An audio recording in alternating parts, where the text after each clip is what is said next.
The blood appeared without warning. Officer Thomas Bennet had been standing guard at Windsor Castle for 6 years. He knew every stone, every shadow, every sound. But nothing had prepared him for this moment. It was a quiet Thursday afternoon. The November sky hung gray and heavy over the castle grounds. Thomas stood at his post near the East Terrace garden, his black uniform crisp, his posture perfect. Everything seemed ordinary. Then he saw her. Princess Charlotte was walking toward him from the garden path. She was alone. That wasn't unusual. The young princess often enjoyed wandering the private grounds after her. Lessons. But something was wrong. Her left hand was pressed against her coat. Her face was pale. And when she moved her hand, Thomas saw it. Blood dark red. Spreading across the fabric of her navy coat, his training kicked in immediately. His hand went to his radio. His eyes scanned the area for threats. But before he could speak, Charlotte looked up at him. "Officer Bennet," she said quietly. Her voice was calm. To calm Thomas took 3 quick steps toward her. "Your Royal Highness, are you hurt?" She shook her head. But the blood was real. He could see it now on her hand, smeared between her fingers. "Where are you bleeding from?" His voice was firm, but gentle. He'd been trained for emergencies, but this was a child. "A princess, yes, but still just a child." "Not," Charlotte said. Thomas froze. His mind raced. The blood was clearly there. Fresh, wet. If you love stories that pull at your heart, subscribe now so you never miss a moment like this. Your Highness, I need you to tell me where you're hurt. Please. Charlotte's blue eyes met his. There was something in them. Not fear, not pain. Something else, sadness. "It's not mine," she whispered.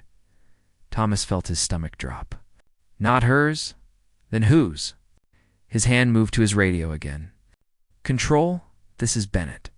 I need medical and security to the East Terrace immediately. Princess Charlotte is covered in blood." The radio crackled. "Repeat that, Bennet. Blood. On Princess Charlotte. She says it's not hers. Send everyone now."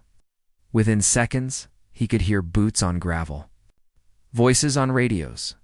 The machinery of royal security coming to life. But Thomas kept his eyes on Charlotte. She stood very still, her small hand still pressed against her coat. "Your Highness," he said softly, kneeling down to her level, "I need you to tell me what happened. Where did this blood come from?" Charlotte's lips trembled. For the first time, she looked like what she was. An 8-year-old child who had seen something terrible. "The garden," she said quietly, "by the rose bushes." Thomas's blood ran cold. The private garden. The area only family used. 2 more officers arrived, breathing hard. Behind them came the castle medic, carrying his bag. "Checker," Thomas ordered. Then to the other guards, "Search the east garden. Now." The medic knelt beside Charlotte. His hands were gentle as he examined her. Thomas watched as the man checked her arms, her torso, looking for the source of the blood. After what felt like an eternity, the medic looked up at Thomas and shook his head. "She's not injured. Not a scratch." Relief flooded through Thomas. But it was immediately replaced by a new fear. If Charlotte wasn't hurt, then someone else was. And that someone had bled enough to cover a child's coat and hands. The radio crackled again. It was Officer Davies from the garden. "Bennet, you need to see this." Thomas ran. He left Charlotte with the medic and sprinted toward the east garden. His heart hammered in his chest. His mind raced with possibilities. Each one worse than the last. The garden was private, secluded. Only the royal family and a few trusted staff had access. If someone had been hurt there, if there had been an attack, if someone had gotten past security, he pushed through the iron gate. The garden stretched before him, beautiful and still. Rose bushes lined the stone pathways. A small fountain trickled in the center, and there, kneeling by the roses, was Officer Davies. Thomas slowed. Something in Davies's posture told him this wasn't what he'd feared. Not an attack. Not an intruder. Davies looked up as Thomas approached. His face was somber. It's not human, Davies said quietly. Thomas stepped closer. Then he saw it. A fox. Young. Its red fur matted with blood. It lay on its side beneath the rose bushes, perfectly still. Dead Thomas exhaled slowly. Relief and sadness mixed together in his chest. She found it, Thomas said. It wasn't a question. Davies nodded. Looks like it was hit by something. Maybe a car before it made it into the garden. Probably crawled in here to die. Thomas crouched down. The fox was small, barely more than a kit. Its eyes were closed. There was blood around its mouth and on its chest. Charlotte had found it. She must have tried to help it. He held it. That's where the blood came from. She's 8 years old, Thomas said quietly. She saw this, and she tried to save it. Davy stood up. I'll call groundskeeping. They'll take care of it. Thomas shook his head. Not yet. I need to go back to her first. He stood and walked back toward the terrace. His mind was already working through what needed to happen next. Protocol reports. Security reviews. But mostly, he was thinking about Charlotte when he reached the terrace. She was sitting on a stone bench. The medic had given her a blanket. Her bloody coat had been removed and placed in a plastic bag for testing. Standard procedure until they knew what had happened. She looked so small wrapped in that blanket. Thomas approached slowly. Your Highness? She looked up. Her eyes were red. We found the fox, Thomas said gently. He knelt down in front of her. I'm so sorry. I know you tried to help. Tear rolled down Charlotte's cheek. It was still breathing when I found it. I thought if I held it, maybe it would be okay. Thomas felt his chest tighten. He'd seen soldiers break down, seen grown men cry, but there was something about the pure, innocent grief of a child that cut deeper. You did the right thing, he said. You stayed with it? It wasn't alone. Charlotte wiped her eyes. But I couldn't save it. Sometimes we can't save everyone, Thomas said. But that doesn't mean we shouldn't try. What you did was brave. Behind them, footsteps approached. Quick, urgent footsteps. Thomas turned. A woman in a dark suit was hurrying toward them. Catherine, Princess of Wales, Charlotte's mother. Her face was pale. Someone had clearly informed her about the blood, but not the full story yet. She reached her daughter and immediately wrapped her in her arms. Thomas stood and stepped back. Giving them space, the medic quietly explained the situation to the Princess of Wales. Thomas watched as understanding replaced fear on her face. Then sadness. Then something else. Pride. She held Charlotte tighter and whispered something in her ear. Charlotte nodded against her mother's shoulder. After a moment, the Princess of Wales looked up at Thomas. Thank you, Officer Bennett. For taking care of her. Thomas nodded. Ma'am. But before they could leave, Charlotte pulled away from her mother and looked at Thomas. What will happen to it? She asked. The fox? Asterisk. Thomas paused. He glanced at the Princess of Wales, unsure how to answer. The standard procedure was simple. Groundskeeping would remove the animal. It would be disposed of properly. That was it. But as he looked at Charlotte's tear-streaked face, those words felt wrong. The Princess of Wales seemed to understand. She looked at Thomas thoughtfully. What would you like to happen, Charlotte? She asked gently. Charlotte wiped her eyes with the back of her hand. I want it to have a proper place. Not just thrown away. Her mother nodded slowly. Then she looked at Thomas. Is there somewhere appropriate on the grounds? Thomas thought for a moment. There's a wooded area past the East Garden. Private, peaceful. We could arrange for it to be buried there. Charlotte looked up at him. Really? Really, Thomas said. I'll make sure it's done properly. A small sad smile crossed Charlotte's face. Thank you. The Princess of Wales stood, keeping one arm around her daughter. We should get you inside. You need to wash up and change. As they started to walk away, Charlotte turned back one more time. Asterisk. Officer Bennett. Yes, Your Highness. Do you think it knew? That someone was there? Thomas felt his throat tighten. He thought about what to say. The truth was, he didn't know. But sometimes truth wasn't what a grieving child needed. Yes, he said softly. I think it knew. Charlotte nodded. Then she and her mother disappeared into the castle. Thomas stood alone on the terrace. The November wind picked up, rustling the bare branches of the trees. He called Davies on the radio. We need to handle this carefully. The princess wants the fox buried properly. Understood, Davies replied. I'll coordinate with groundskeeping. Thomas returned to his post.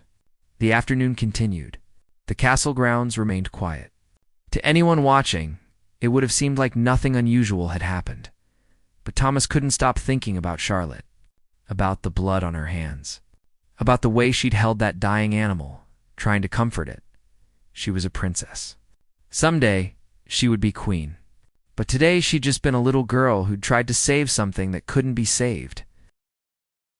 Later that evening, after his shift ended, Thomas checked in with groundskeeping. They'd buried the fox in the wooded area, exactly as he'd promised. They'd even placed some stones around the spot. Thomas went to see it before he left for the day. The sun was setting, painting the sky orange and pink. The woods were quiet, except for the sound of birds settling in for the night. The grave was simple, but dignified. Just a small mound of earth with stones arranged carefully around it. As Thomas stood there, he heard footsteps behind him. He turned, expecting another officer. It was Charlotte. She was wearing a clean dress now, her hair brushed and neat. But her eyes still held that same sadness from earlier, behind her. A few steps back stood her mother and a female protection officer. I wanted to see, Charlotte said quietly. Thomas nodded and stepped aside. Charlotte walked to the grave and knelt beside it. She placed her hand gently on the stones. For a long moment nobody spoke. The wind rustled through the trees. The last rays of sunlight filtered through the branches. Then Charlotte stood up. She looked at Thomas. It's perfect, she said. Thank you for keeping your promise. Of course, Your Highness. She smiled, a real smile this time, small but genuine. Then she turned and walked back to her mother. As they walked away together, Thomas heard Charlotte ask her mother something. Mummy, why do things have to die? Thomas didn't hear the answer. But he watched as the Princess of Wales wrapped her arm around her daughter's shoulders, pulling her close as they disappeared into the twilight. Asterisk the next morning. Thomas arrived for his shift expecting everything to return to normal. It didn't, as he walked through the security checkpoint. His supervisor, Captain Morrison, called him into the office. Thomas's stomach sank. Had he done something wrong? Oh. The incident with Charlotte had been handled by the book. The reports were filed. The royal family had been informed. But Morrison's face wasn't stern. It was thoughtful. Sit down, Bennett, he said. Thomas sat. Morrison leaned back in his chair. I got a call this morning from the Princess of Wales. Thomas's mind raced. Sir, she wanted to thank you personally for how you handled yesterday. Morrison paused. She said you showed exceptional care and judgment. Thomas blinked. I just did my job, sir. You did more than that. Morrison leaned forward. The princess told me that Charlotte hasn't stopped talking about what you said to her. About being brave, about trying even when you can't save everyone. Thomas didn't know what to say. Morrison smiled slightly. Apparently she's decided she wants to volunteer at an animal shelter when she's older. Her mother says it's all because of you. Sir, I really just... Take the compliment, Bennett. Morrison's expression grew more serious. We protect these people every day, their lives, their safety. But what you did yesterday was different. You protected her heart, her innocence. That matters just as much. Thomas nodded slowly. Thank you, sir. As he left the office, Thomas felt something shift inside him. He'd always taken his job seriously, always followed protocol, always stayed professional.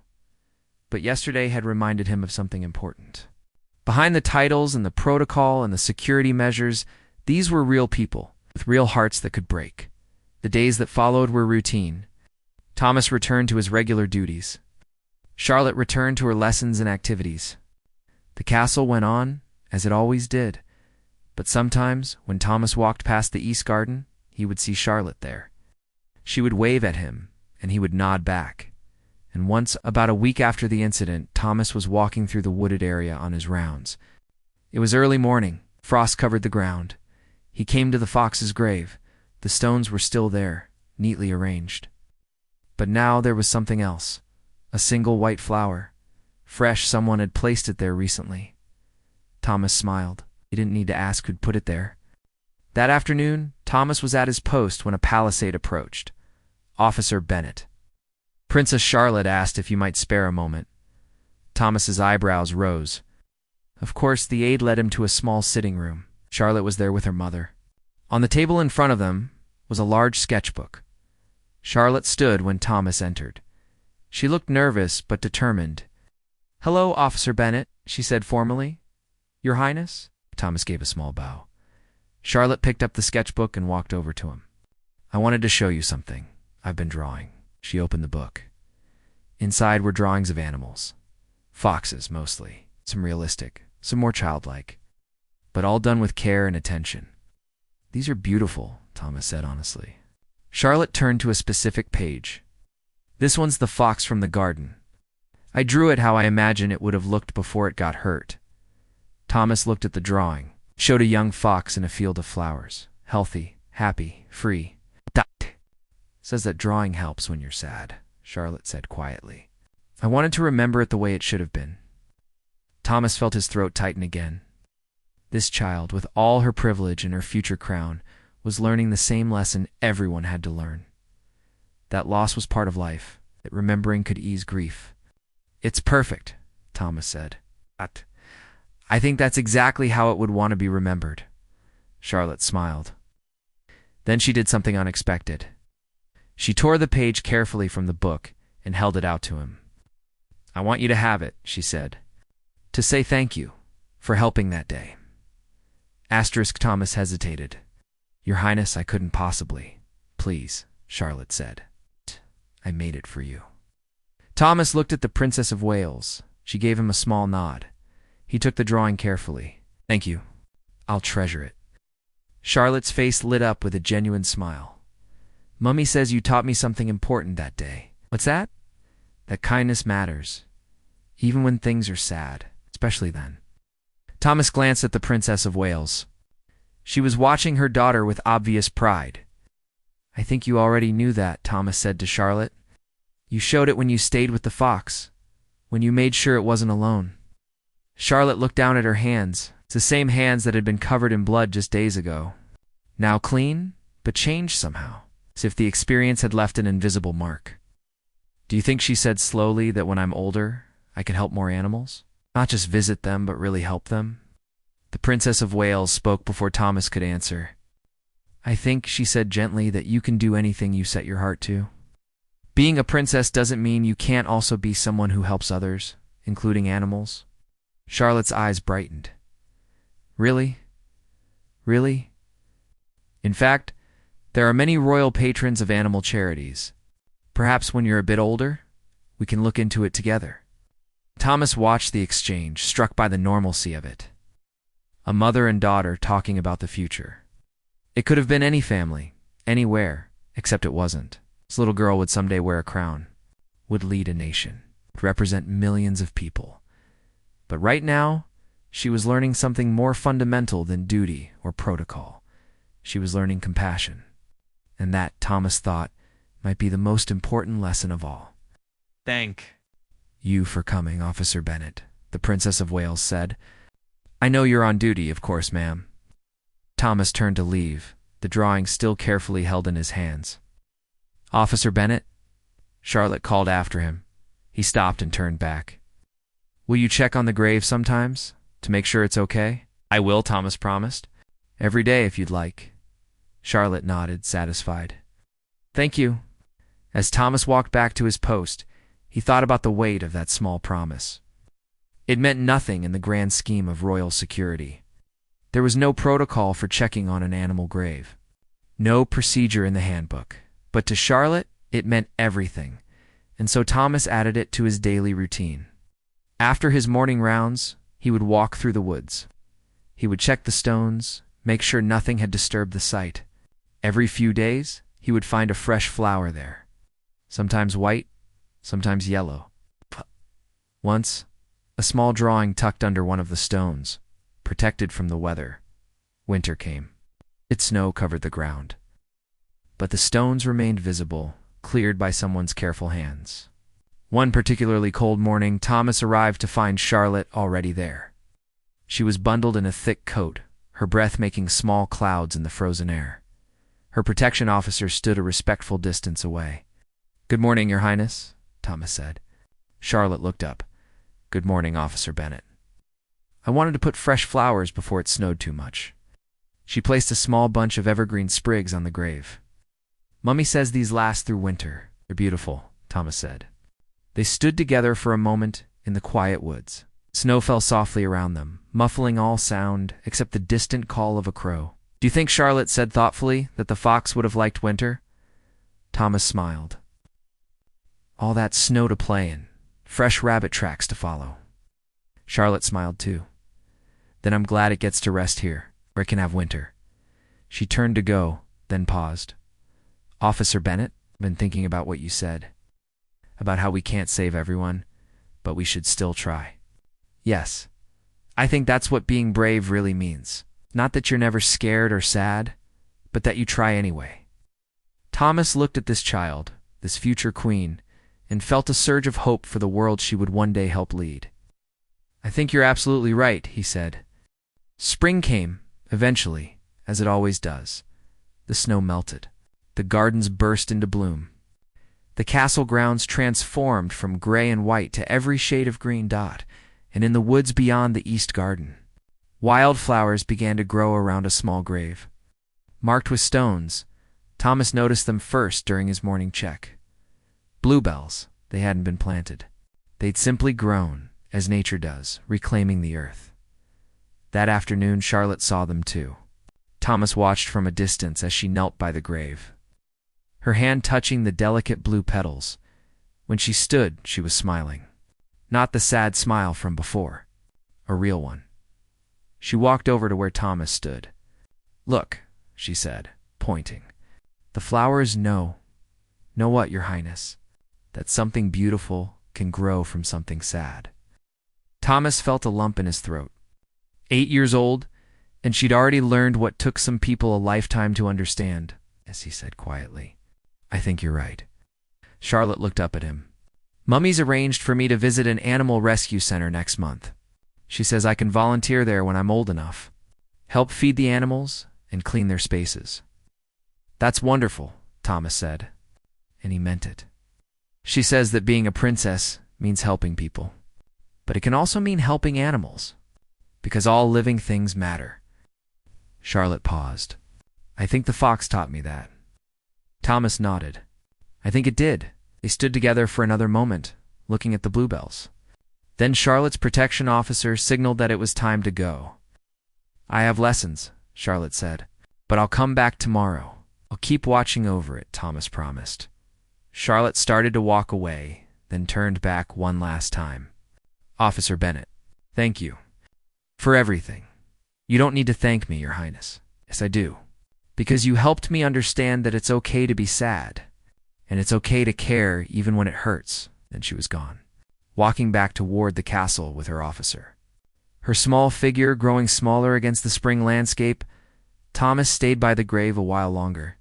He thought about that November afternoon, about the blood on Charlotte's hands, about the panic in those first moments. He'd been afraid something terrible had happened. And in a way, something had. A young animal had died. A child had witnessed death for perhaps the first time, but something else had happened too.